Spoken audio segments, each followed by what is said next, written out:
Right now, in the mountains and deserts of North Africa, over 30 million people belong to a nation that has no borders on any map. The world calls them Berbers. But here's the strange part: that name isn't even theirs. It was never theirs. And once you find out where it actually comes from, you'll understand why so many of them reject it. So who are these people, really? And why has history gotten their story so wrong? Let's start with the name. Berber comes from an old Greek and Roman word barbaros. It's where we get the English word barbarian. The Greeks used it for anyone who didn't speak their language. To them, foreign speech just sounded like meaningless noise bar. So they slapped that label on entire nations of people they didn't understand. Rome later did the same thing. But here's where it gets interesting. The people this name was forced on to call themselves something completely different. They call themselves Amazigh, and it means the free people. Think about that for a second. One name was given to them by outsiders who saw them as primitive. The other is the name they gave themselves, and it means freedom. This isn't just a footnote in a history book. It's the key to understanding an entire civilization that most of the world has misunderstood for over 2,000 years. Because long before Carthage rose on the coast of Tunisia, long before Rome ever set foot in Africa, long before Arab armies crossed the desert in the 7th century, the Amazigh people were already there. They weren't visitors. They weren't a footnote in someone else's empire. They were the original masters of this land from the Atlantic coast, across the Sahara, all the way to Egypt's western border. And that's not the whole story either. These weren't scattered tribes wandering the sand with no direction. The Amazigh built kingdoms. They developed their own writing system. They mastered survival in one of the harshest environments on Earth, the Sahara Desert, thousands of years before modern engineering existed. So why haven't you heard their real story? Because for centuries, their history was written by the very people who conquered them: the Romans, the Arabs, and later, European colonizers. Each one told the story their own way. And the Amazigh voice got buried underneath. Today, we're digging it back up. Over the next 30 minutes, you're going to meet warrior queens who stopped empires in their tracks. You'll discover a secret alphabet passed down for generations, protected mostly by women. You'll learn how desert engineers pulled water from dry land using nothing but gravity and genius. And you'll understand why, even now, in the 21st century, millions of people are still fighting to keep this identity alive. So forget everything you think you know about Berbers. What comes next happened thousands of years before anyone even used that word. 10,000 years ago, long before the pyramids, long before writing, long before most civilizations you've ever heard of even existed, the story of the Amazigh people was already underway. Back then, North Africa didn't look anything like it does today. The Sahara wasn't always a desert. It was green. Rivers cut through open grassland, and animals grazed where sand dunes now stretch for miles. The people living there weren't struggling to survive. They were thriving. This early culture is known to archaeologists as the Capsian culture, named after a site in modern-day Tunisia. These were skilled hunters, toolmakers, and some of the earliest ancestors of the Amazigh people. But here's the surprising part: we don't just know about them from bones and broken tools. They left us something far more personal. They left us their art. Deep in the Sahara, in a region called Tessilin Ager, located in modern Algeria, ancient people carved and painted thousands of images directly onto rock walls. We're talking about giraffes, elephants, cattle, and human figures dancing, hunting, and living their daily lives. Some of this rock art is over 8,000 years old. Picture that for a moment. While much of the world was still figuring out basic farming, these artists were already telling stories on stone stories that survived long enough for us to find them today. But art wasn't the only thing this civilization left behind. They also left behind a language. And that language came with something incredibly rare, its own writing system. It's called Tifinagh. And it might be one of the most remarkable alphabets in human history. Tifinagh isn't made of curvy letters like the ones you're reading right now. It's built from geometric shapes, dots, lines, circles, and crosses, arranged in patterns that look almost like ancient computer code.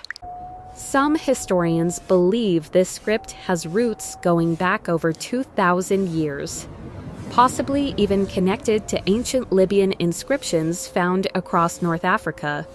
But here's where the story takes an unexpected turn. For centuries, foreign powers tried to erase Amazigh identity. Empires came and went. Languages were banned. Cultures were pressured to disappear. And yet, Tifinagh survived. How? The answer is women.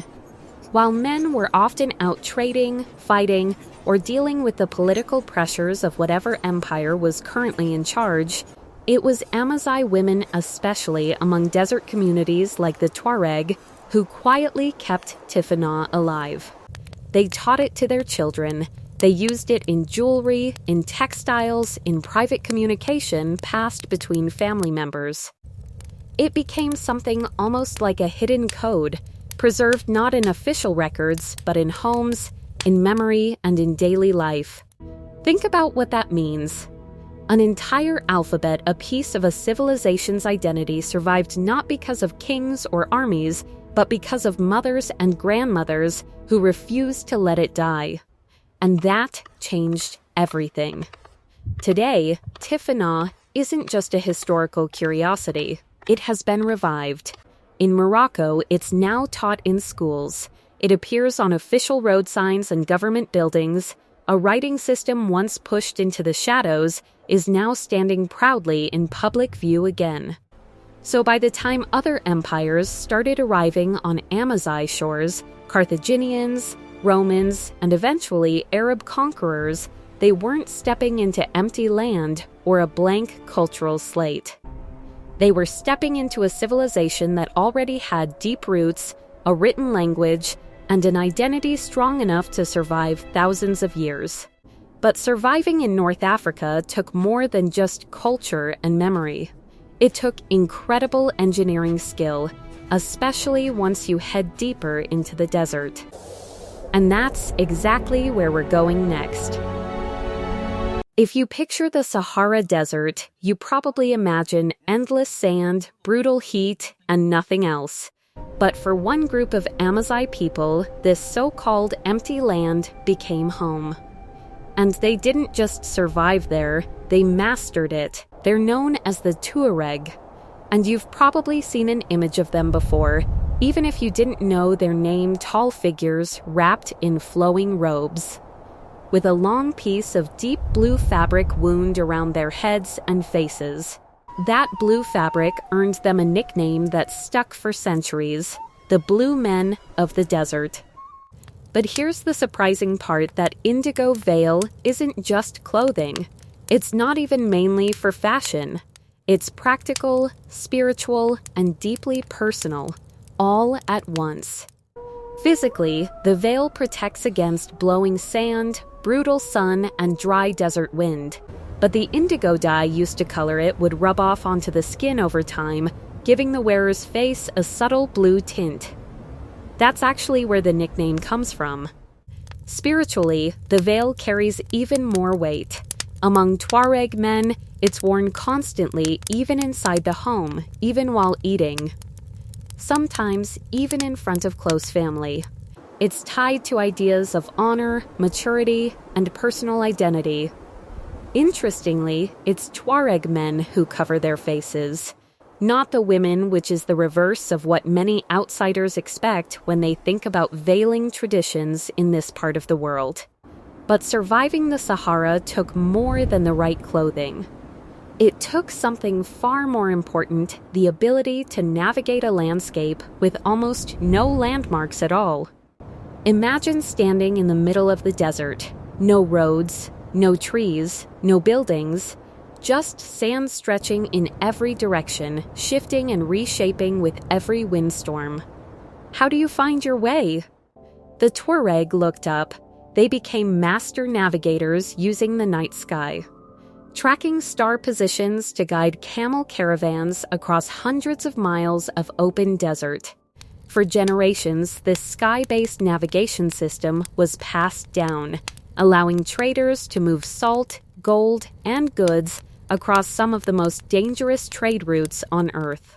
Routes that connected North Africa to West Africa long before modern transportation ever existed. But that's not the whole story, because navigating the desert was only half the battle. The other half was staying alive once you got there. And that meant solving one of the hardest problems in human survival, finding water in a place that barely has any. This is where Amazigh engineering enters the picture. And it's genuinely one of the most underrated achievements in ancient history. It's called the Foggara. Here's how it works. Underground, hidden beneath the desert floor, ancient Amazigh engineers carved out long tunnels, sometimes stretching for miles, connecting underground water sources to farmland and villages far away. Using nothing but basic tools and a precise understanding of gravity, they angled these tunnels just slightly downward, allowing water to flow naturally from higher underground reservoirs all the way to the surface, without a single pump, without a single motor, without any modern technology at all. Think about the math and physics required to pull that off with no computers, no surveying equipment like we have today, just human observation and generations of accumulated knowledge. Some of these tunnel systems are still functioning today, thousands of years after they were first built, and it changed everything for desert life. Because with reliable water, villages could grow. Farming became possible in places that should have been completely uninhabitable. Communities could actually put down roots, literally and figuratively, in the middle of the Sahara. Those communities needed protection too. And that brings us to another piece of Amazigh engineering genius, the Qasr. A Qasr is a fortified village, usually built from mud brick, or a material called pise, which is compacted earth.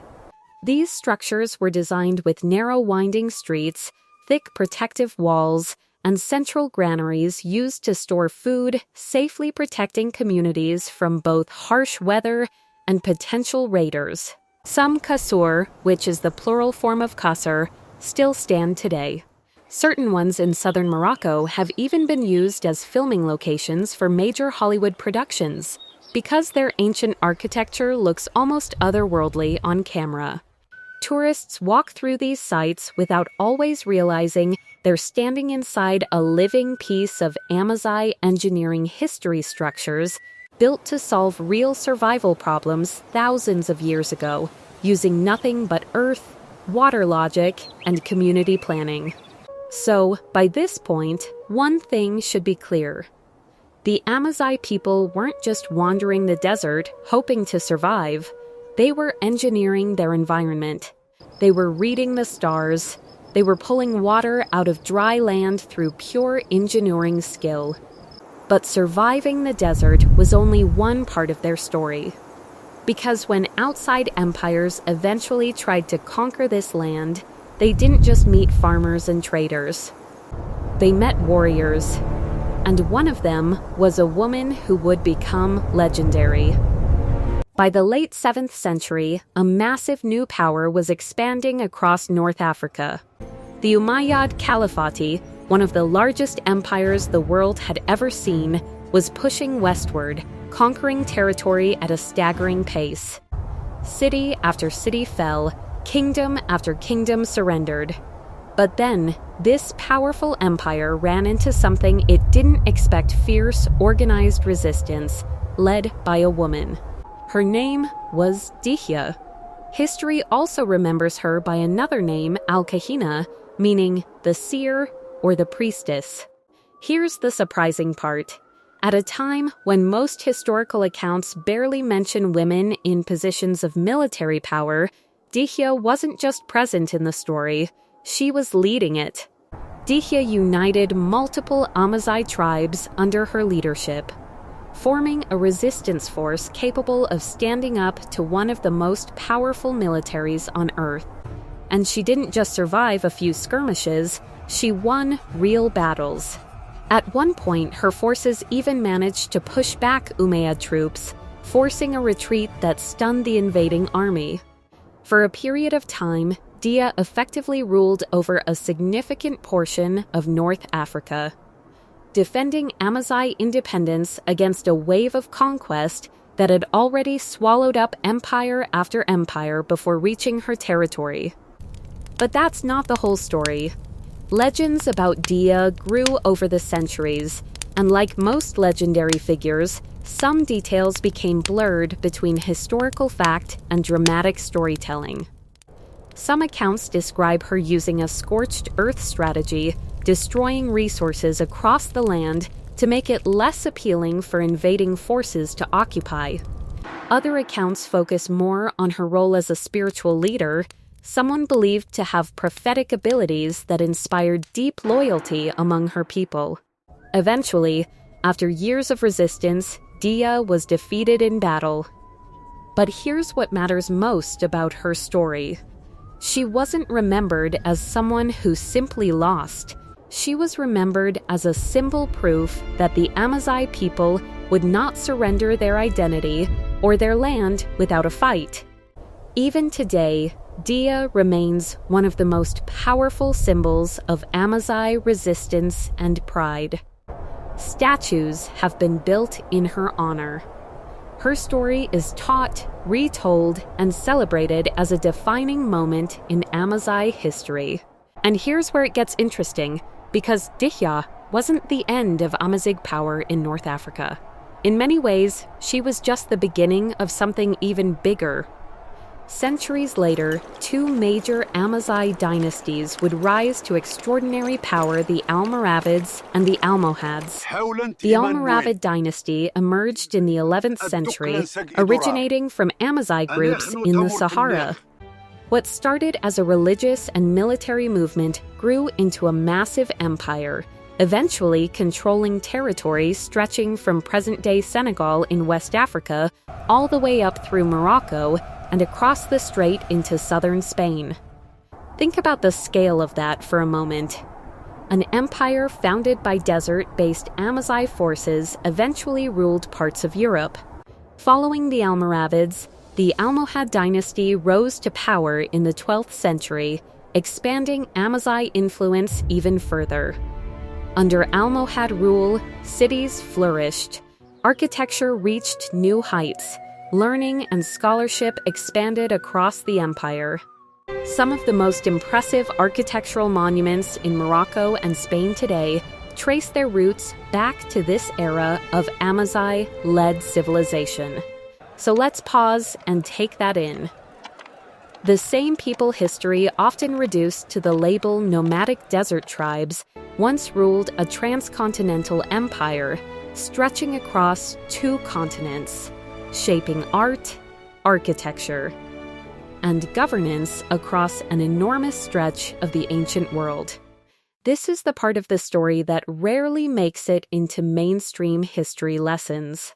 The Amazigh weren't just surviving on the margins of powerful empires. At multiple points in history, they were the empire. But building and ruling vast territories brought new challenges too, especially when it came to religion, belief, and identity. Because as new faiths spread across North Africa, the Amazigh people faced a critical question. How do you adopt new beliefs without losing who you are? That answer reveals one of the most fascinating parts of their entire story. Throughout their long history, the Amazigh people were never a single religious group frozen in time. Their spiritual identity evolved constantly, shaped by thousands of years of change. Long before outside religions arrived, many Amazigh communities practiced their own forms of animist belief spiritual traditions connected to nature, ancestors, and the land itself. Sacred sites, natural landmarks, and specific rituals played major roles in daily life and community identity. Then came waves of new influence. Phoenician traders. Roman rule. Eventually, the spread of Christianity across parts of North Africa. And later, starting in the 7th century, the arrival of Islam. Here's the surprising part. Instead of these new religions completely erasing older Amazigh identity, something different happened. Blending occurred. As Islam spread across North Africa, many Amazigh communities adopted the new faith. But they didn't simply erase everything that came before. In numerous regions, older customs, local traditions, and cultural practices remained woven into daily life, existing alongside new religious beliefs rather than being replaced by them entirely. This blending is part of why Amazigh identity managed to survive for so many centuries, even as ruling powers, religions, and languages shifted again and again around them. Their sense of being Amazigh, the free people, was never solely dependent on religion. It ran deeper than that, tied to language, land, ancestry, and shared cultural memory. But that's not the whole story either. Because surviving spiritually and culturally didn't mean the struggle was over. In fact, one of the hardest chapters in Amazigh history happened far more recently than most people realize, during the 20th century. As North African nations gained independence from European colonial powers, many newly formed governments pushed hard toward a single, unified national identity. In several countries, that meant promoting Arabic language and Arab identity as the primary national culture, while Amazigh language and traditions were pushed aside, sometimes even actively suppressed. For decades, in various regions across North Africa, speaking Amazigh languages in schools or in official settings could lead to genuine consequences. An entire identity that had survived thousands of years of empires, invasions, and religious shifts suddenly faced a new kind of threat-quiet erasure from within its own homeland.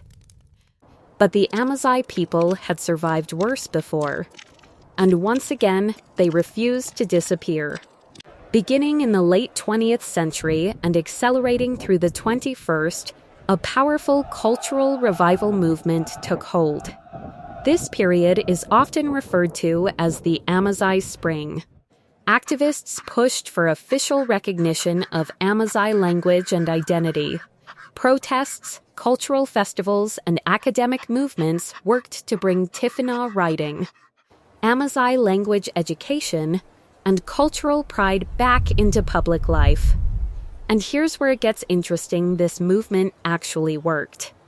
In 2011, Morocco officially recognized Tamazight, the Amazigh language, as one of its official national languages, right alongside Arabic.